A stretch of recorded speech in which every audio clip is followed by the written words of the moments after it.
awesome, but I would just really like to honor my dad and my brother. If you guys can stand up.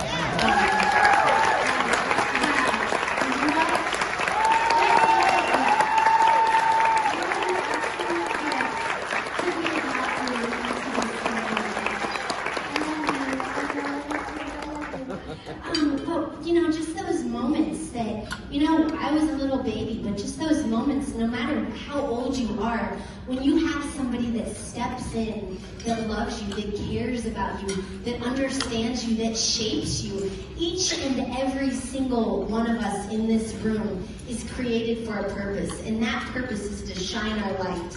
So oftentimes our world just is filled with darkness, is filled with negative surroundings, is filled with these things where we're always comparing each other.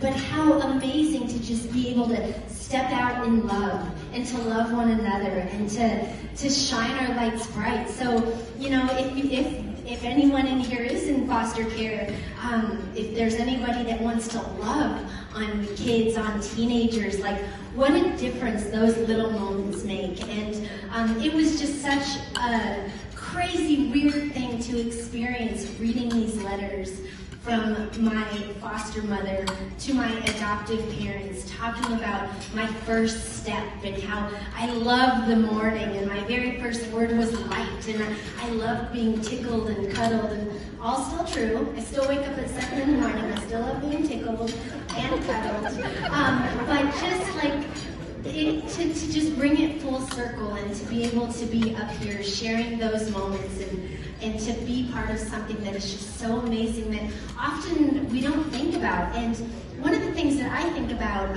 our office is right across the street from the rescue mission, the Samaritan's house, and just the other week ago there were these two kids, maybe 13, 14, just hanging out in the back, smoking weed, just like not doing anything good. And it just, like, my heart broke, not because I was like, you should not be smoking weed, but more just like, I went out there and I'm like, you know what, you've got a purpose. Like, what are you doing back here right now?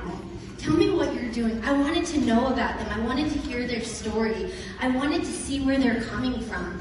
And that's what one thing we can do. Maybe we're not in a position to adopt or to foster right now, but what we can do is be a light and be encouraging and be loving and be curious about the kids that we see and help to spread that light and let people know that you are loved and that you have a purpose and that you were created for a purpose. So that's one thing each and every single one of us can do, is just be that light and not let the negativity and the scary things of the world keep us trapped from sharing our own story, from sharing our own vulnerabilities. And that's definitely one thing I'm just really learning. I think I started learning this even more when my mom was in her last years, like being able to share that sadness, being able to share the pain, but being able to share it with others and express that only made me grow. So let us not be afraid to be that light, and let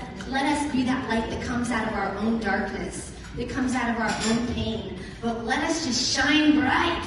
Love you, Dad.